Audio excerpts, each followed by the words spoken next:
Tang. Tang is back. Tang isn't necessarily nutritious, but it does get the job done. Why did the 49ers get rid of Tang and then decided that they couldn't live without Tang? Why is Tang back? I mean, I guess the rumor is they didn't want to pay him, and then he was willing to take less money to stay in his family and his home in the Bay. My guess is they were just losing too many vets, and they saw everyone complaining on Twitter, and they're like, let's do some fan service.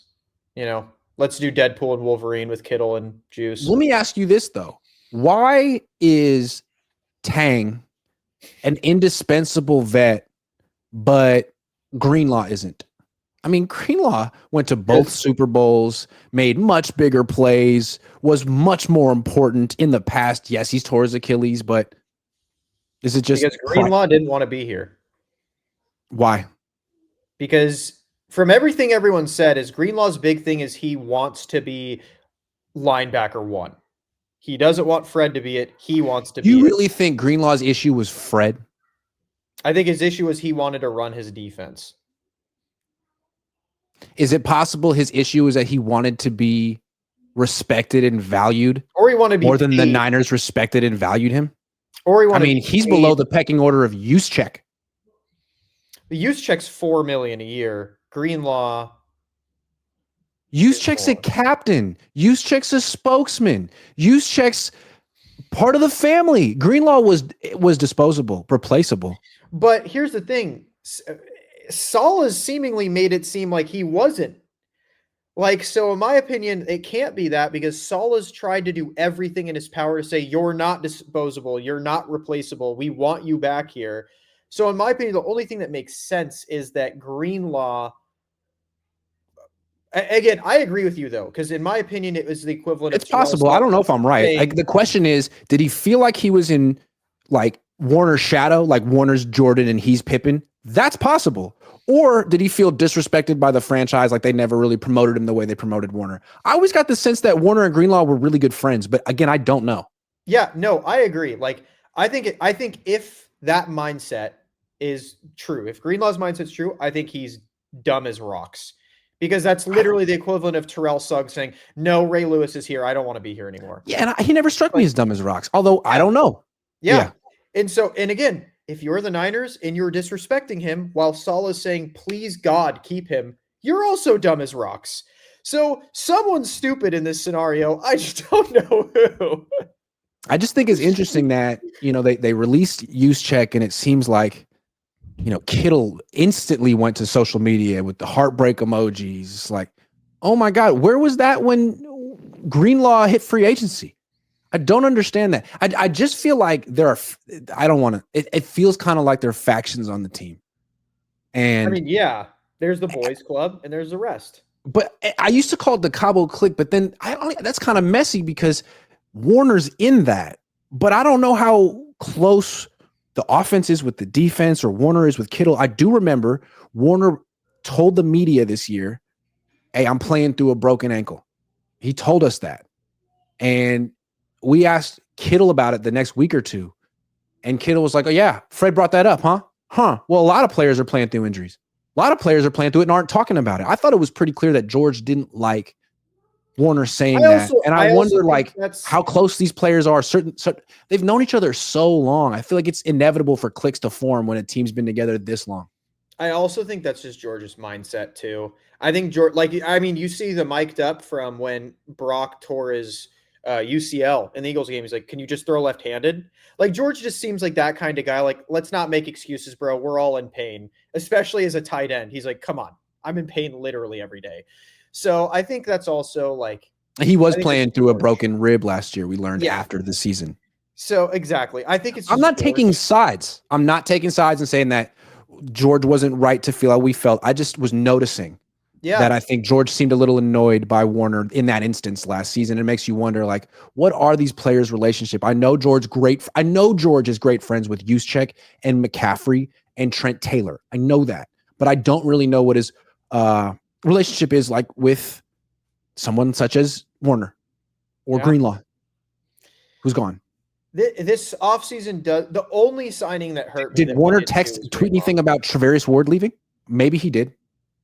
I don't Did he know. say anything about Talanoa Hufanga leaving? Like, oh, my heart breaks. This was my teammate. We went to a Super Bowl together. Or was it about Juszczyk, his friend?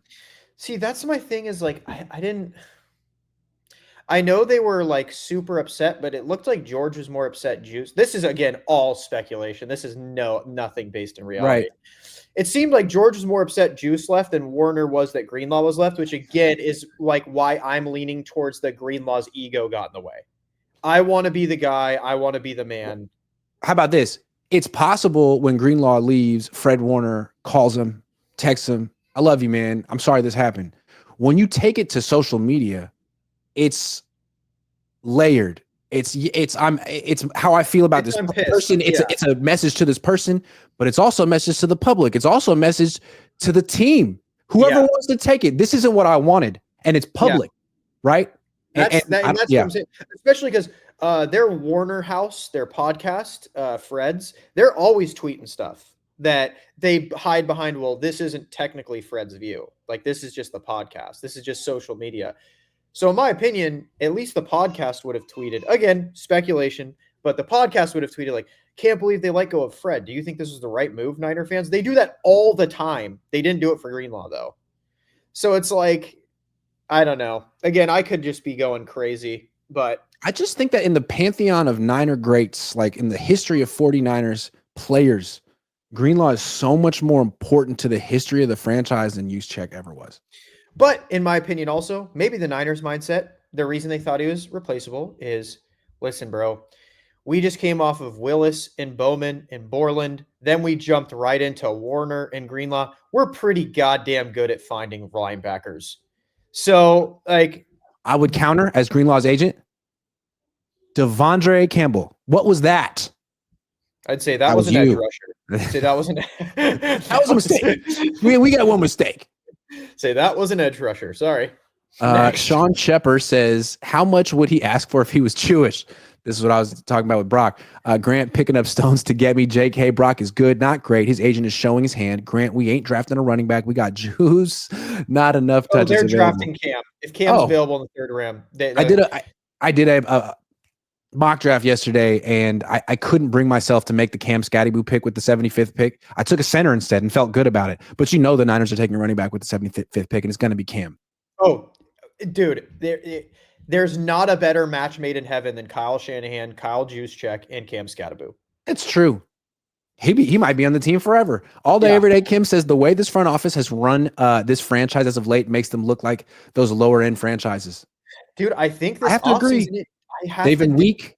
They've been weak. They've been willing to spend, but they've been caving the last few years. But I just want to give them credit for this offseason. Yes, At least what I'm saying. Done that yet. This offseason, I respectfully disagree. I think they look like the Eagles this offseason. They're not wasting time. They're not playing besides Juszczyk, they're not playing favorites.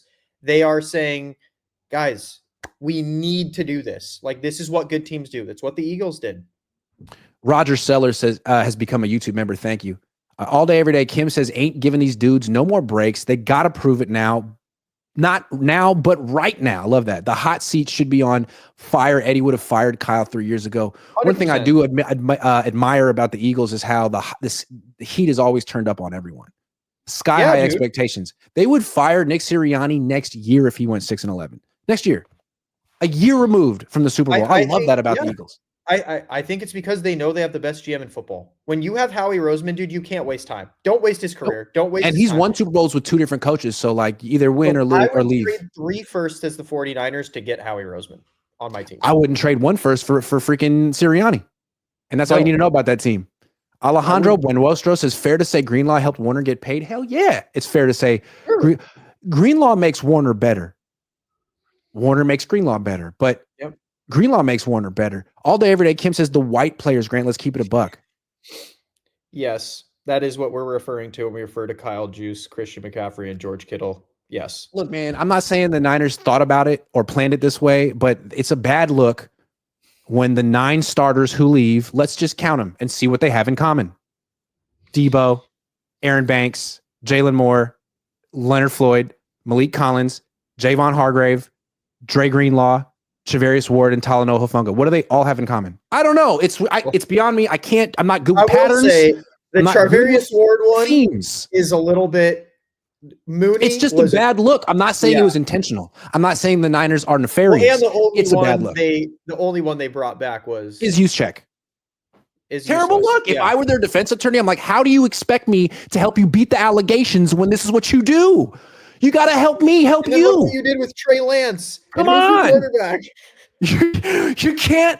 I mean, I'm just saying it's a bad look. They bury Josh Dobbs on the depth chart for Brandon Allen. That's all I'm going to say. You're really not giving me anything to work with here, guys. Help me.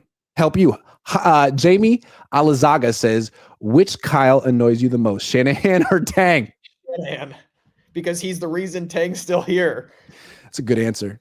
That's a great answer. I have to agree with LaRocca on that one. Anyway, it's just crazy how this team went from Colin Kaepernick, Eric Reed, Eli Harold kneeing before every game to they went from an elite players coach doing the Trump dance. Yeah, they went from an elite players coach to a dictator. And I'm not even gonna, political affiliations aside, Jim Harbaugh got the best out of Colin Kaepernick. Let's just even call it. Colin was not good after Harbaugh. Yeah, he was an MVP candidate under Harbaugh. Like he was really good under Harbaugh. He was really good under Harbaugh. Harbaugh, it's like the curse of the Bambino. Getting rid of Harbaugh was the worst mistake the 49ers have made in the last 20 years. They can't run from it. They can't escape it. He's back, and the Niners are... Bro, look what he did with scraps on the Chargers in the hardest conference. You know what I want to see them do? I want to see him trade Herbert. I want to see him trade Herbert to the Vikings for McCarthy. I want to see him trade Herbert to the 49ers for Brock Purdy straight up, please. Yeah!